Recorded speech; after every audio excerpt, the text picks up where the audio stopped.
শ্রী শ্রী গীতার মাহুত্তয়ম ওম নমঃ ভগবতে বাসুদেবায় ঋষিরুবাচ গীতায়াশ্চৈব মাহুত্তয়ম ইয়থাবত সুতমে মদ পুরানারায়ণে ক্ষেত্রে ব্যাসেন মণিনদিতম।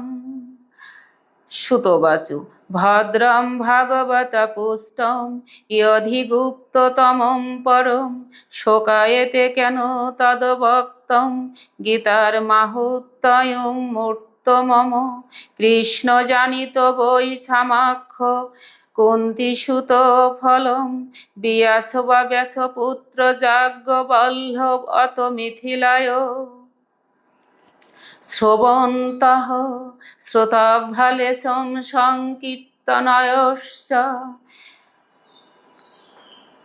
তস্মাৎ কিঞ্চিৎ মদমাত্র বিয়াস শিয়সিয়ং শ্রুতং সর্বোপনিষিদগাবদুগ্ধ গোপালনন্দন পার্থবৎস সুধীভক্তা দুগ্ধম গীতায়ামৃতমমহত।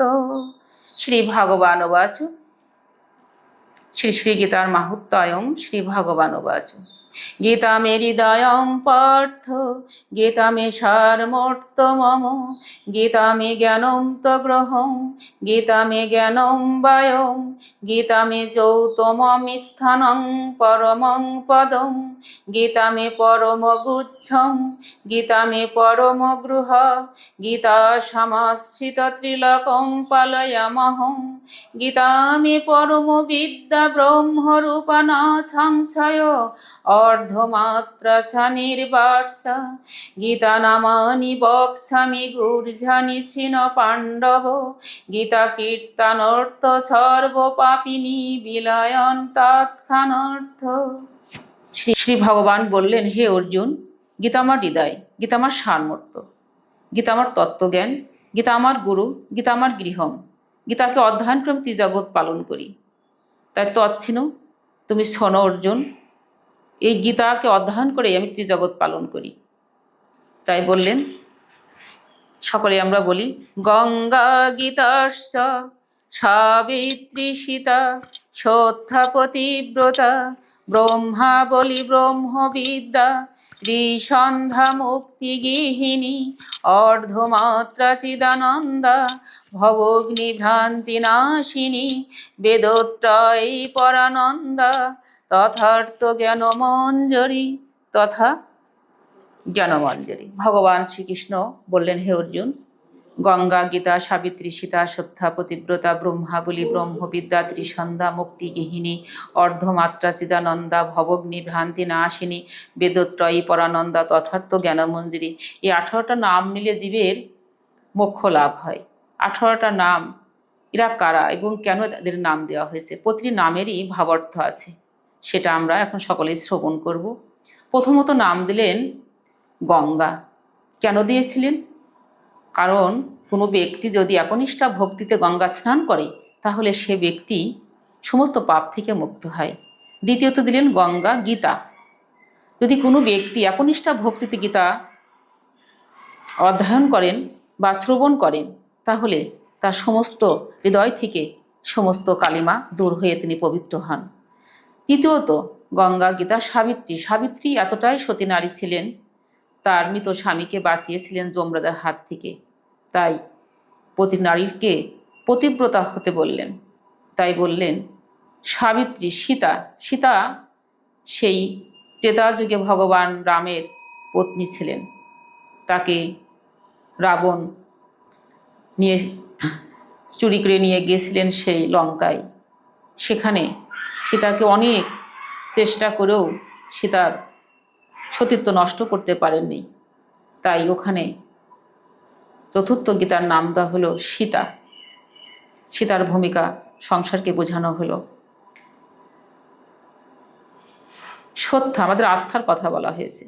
আত্মা যেমন সত্য, আত্মার কোনো অপবিত্রতা নেই, আত্মা অভিনশ্বর, আত্মা সত্য। যেমন ভগবান সচ্চিদানন্দময়, তিনি সচ্চিদানন্দন বিঘ্নদের আদি গোবিন্দ সর্বকারণেরই কারণম, সেই সত্যার কথা বলা হয়েছে। পতিব্রতা, পতি অর্থ ভগবানের প্রতি অনুগত্য থাকা। ভগবান আমাদের সকলেরই পতি এবং আমরা সকলেই তার পত্নী, পতিব্রতা। ব্রহ্মা বলে, ব্রহ্মা থেকে যে আমরা অনুরূপ শক্তি পাই, ব্রহ্মা থেকে যে নির্গত শক্তি পাই তাকে বলা হয়েছে ব্রহ্মা বলি। ব্রহ্মবিদ্যা, ব্রহ্মার অনুরূপকে বলা হয়েছে ব্রহ্মবিদ্যা। ত্রিসন্ধ্যা, এই ত্রিজগতের কথা বলা হয়েছে আমাদের। ত্রিসন্ধ্যা, ইহকাল, পরকাল, বর্তমান, তিনটে কালের সমষ্টিকে ত্রিসন্ধ্যা বলা হয়েছে। মুক্তিগেহিনী, একমাত্র জীবের মুক্তি পাওয়া সম্ভব এই গীতার জ্ঞান অধ্যয়ন করে, গীতার জ্ঞান অনুভূতি করে, উপলব্ধি করেই। তাই বলে ত্রিসন্ধ্যা, মুক্তিগেহিনী, অর্ধমাত্রা। ভগবান শ্রীকৃষ্ণ অর্জুনকে বোঝালেন গীতা আমার অর্ধ, গীতাকে অধ্যয়ন করে আমি ত্রিজগৎ পালন করি। অর্ধমাত্রা চিদানন্দা, চিৎ জগতে জানান্ত, এটাই চিদানন্দা। ভবগ্নি, ভবযুগ অগ্নি, যেমন স্বর্ণকার গহনা পুড়িয়ে খাঁটিতে রূপান্তরিত করে গহনা তৈরি করে, সেই রূপ আমাদের এই দেহরূপ গহনা, এই সোনাকে পুড়িয়ে খাঁটিতে রূপান্তরিত করতে পারে একমাত্র শ্রীমদ্ ভগবদ্ গীতার এই জ্ঞান। ভবগ্নি, ভ্রান্তি নাশিনী, একমাত্র আমার ভ্রান্তকে নাশ করতে পারে এই গীতার জ্ঞান। যেমন আমরা সংসারে ধনী গরিব দেখে অনেক ভ্রান্ত হয় আমাদের মনের ভিতর, এই কারণে আমাদের স্বামী স্ত্রী সংসারে সমস্যা লেগে থাকে, গোলযোগ হয়ে থাকে। এই কারণেই একমাত্র ভ্রান্ত নাশ করতে পারে এই গীতার জ্ঞান। যার মধ্যে গীতার জ্ঞান আছে সে কখনো পরের ধন রত্ন ঐশ্বর্য দেখে কখনো তিনি ভ্রান্ত হয় না। তিনি ভাবে ভগবান আমাকে যেমন পাঠিয়েছে, আমি যেমন আছি খুব ভালো আছি। এই ভ্রান্তকে নাশ করতে পারে একমাত্র শ্রীমদ্ ভগবদ্ গীতার ভগবানের মুখনিষ্ঠিত বাণী, এই জ্ঞান। যিনি তা দিয়েছিলেন তার ভক্ত অর্জুনের মাধ্যমে জগৎ সংসারকে বুঝিয়েছেন। সেই গীতার জ্ঞানই পারে একমাত্র ভ্রান্তকে নাশ করতে। ভবগ্নি, ভ্রান্তি নাশিনী, বেদত্রয়ী। এই বেদকে 4 ভাগে ভাগ করেছিলেন আমাদের মহামণি কৃষ্ণদ্বৈপায়ন বেদব্যাস। তাকে একটি নাম দেওয়া হয়েছে বেদত্রয়ী। পরানন্দা, পরের নিন্দা না করে পরের যশ করলে নিজে আনন্দ পাবে, পরকে আনন্দ দিতে পারবে। কারণ তুমি যদি কাউকে নিন্দা করো, খারাপ কথা বলো, তুমি পরে ঘরে এসে অনুশোচনা করবে, কেন এই কথা বললাম, এটা আমার বলা উচিত হয়নি। যদি সে শুনতে পায় মনে কষ্ট পাবে, এটা কেন বললাম। নিজেও শান্তি পাচ্ছ না, তাকে বলে সেও যদি শোনে সে আমাকে এত বড় একটা কথা বললো, সেও শান্তি পাচ্ছে না। এই জন্য পরনন্দা, পরের নিন্দা না করিয়ে পরের যশ করিয়ে নিজেও আনন্দ পাও, পরকে আনন্দ দাও। পরনন্দা তথার্থ জ্ঞানমঞ্জরি। তথা হলো জ্ঞান, হলো বিজ্ঞান, জ্ঞান হলো গীতা, তার আধার হলো বিজ্ঞান। এটাকেও জ্ঞানমঞ্জরি বলা হয়েছে। এই 18টা নামের মাহাত্ম্য আমরা আলোচনা করলাম। এখানে গীতা সমাপ্ত।